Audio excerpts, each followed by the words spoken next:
Come see what he did. I got this huge tree outside my window at our house. So I wake up every morning about 5:15 at the latest, you know. It's the crack of dawn. I never set my alarm. I wake up automatically. Between 4:30 and 5:15, I'm gonna wake up. Because I got this huge tree and the birds roost in this tree.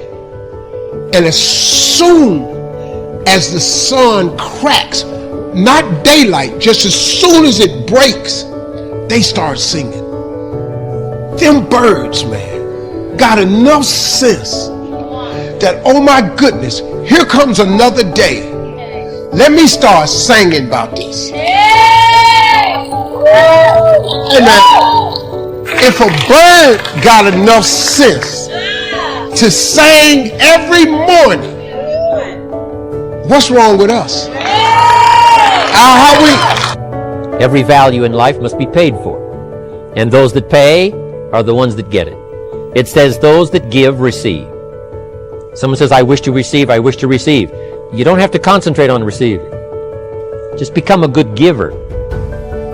It says those that search will find. Someone says, well, I need to find some good ideas to help change my life for the future. Then to find good ideas, that doesn't come because you need them. It comes because you search for them. If you want good ideas, you got to go after them. You got to go to the class, you got to go to the workshop, you got to go to the training, go to the book, right? You got to go to the journal, right? Go where good ideas are being taught, go searching, go looking, because good ideas are not going to be wasted on those that are not seeking, searching, well prepared.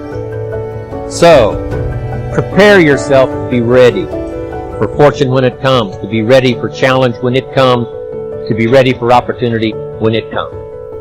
Opportunity comes along and passes by the person that is not well prepared. I want to prepare myself this year for next year. Yes, I wish to be effective this year, but I'm also thinking of ways, how could I be better? How could my ideas be more powerful? How could they be sharper, more clear? How could I reach some people next year that I perhaps can't reach this year? I haven't reached deep enough into my own soul to affect some people. Some people just pass by and say, hey, what a good speech. But how could I make it stronger than that, deeper than that, more powerful than that? I cannot be as powerful as I could be next year. You know, you can't go to the 10th grade and the 5th grade. You just got to go through the grades. But the more you are prepared, when the 10th grade finally comes, now you can cash in and get 2 times, 3 times, 5 times more value from it by being prepared. I want to do my best this year for Herbalife, but I also want to get ready for next year, 1999. And then when the year 2000 comes, at the turn of the century, I want to be well equipped by language, by instinct, by temperament, by personality, by influence, to really be valuable the year 2000, 2001, 2, 3, 4, 5. That's my goal. I'm sure it's your goal. Pessimism, the deadly disease of always looking on the bad side, the problem side, the difficult side, checking all the reasons why it can't be done. The poor pessimist leads an ugly life. He doesn't try to figure out what's right. He tries to figure out what's wrong.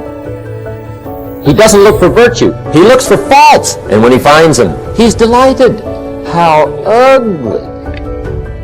This is the poor guy who looks through the window, doesn't see the sunset. He sees the specks on the window.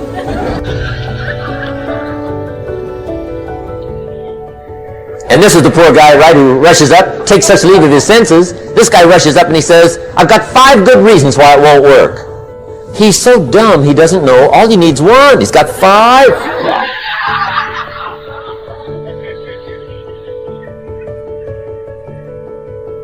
To the pessimist, the glass is always half empty. To the optimist, the glass is half full. Why would the same measure affect people 2 different ways? Answer, it all depends on how you look at it. Our lives are mostly affected by the way we think things are, not the way they are. The way we think they are affects us most.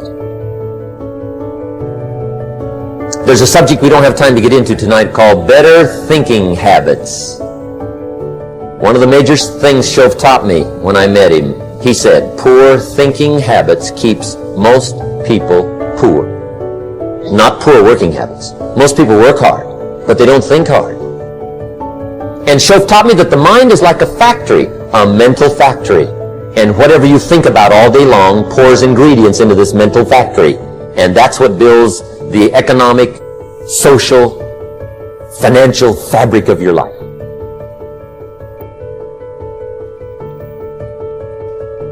The end of the year is here. And you made it this far.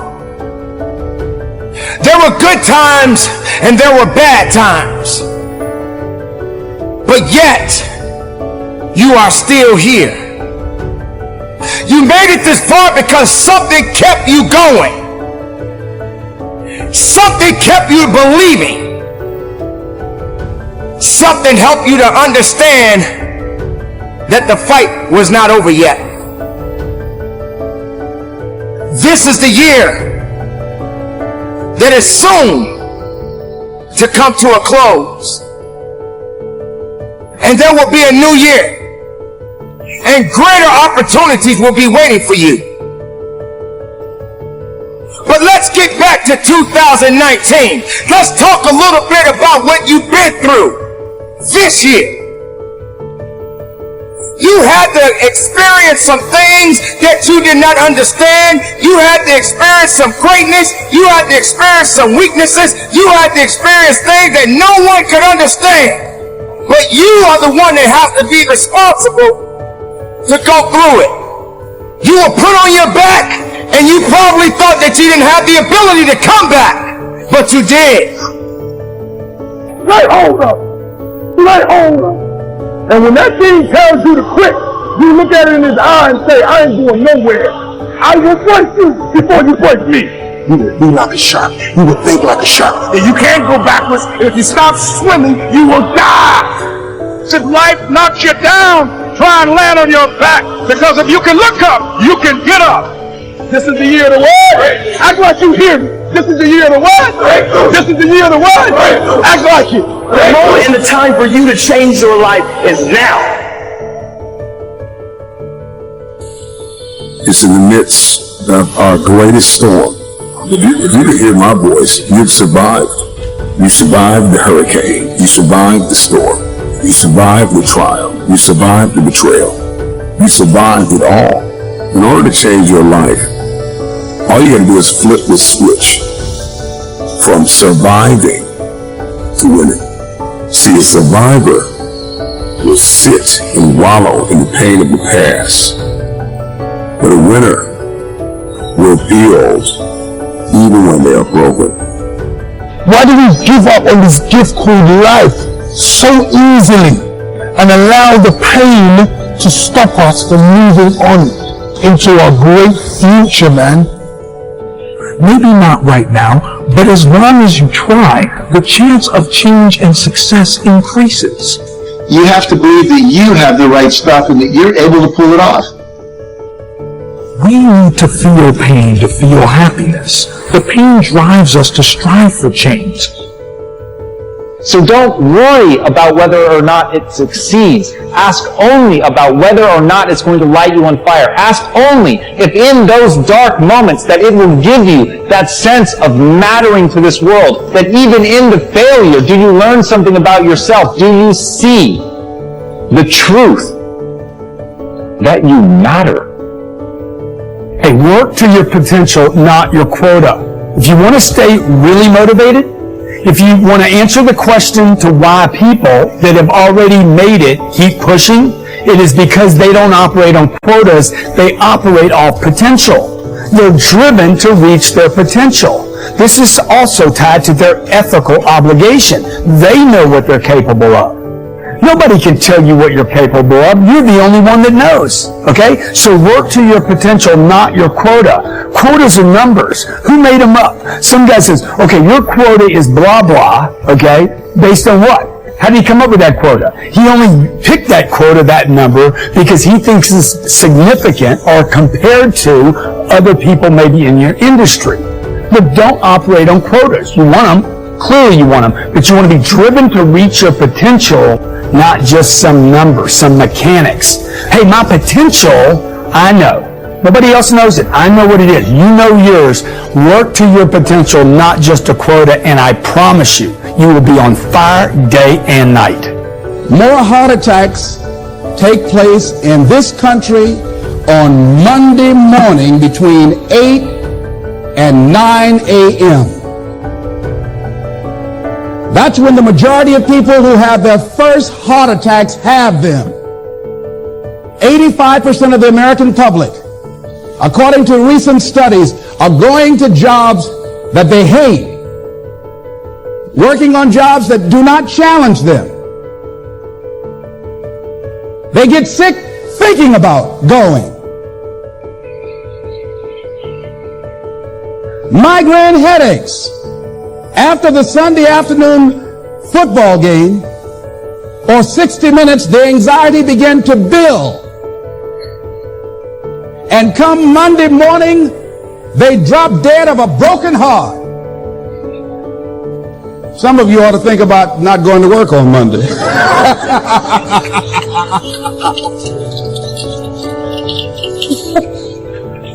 Think about that. People are literally dying to go to work.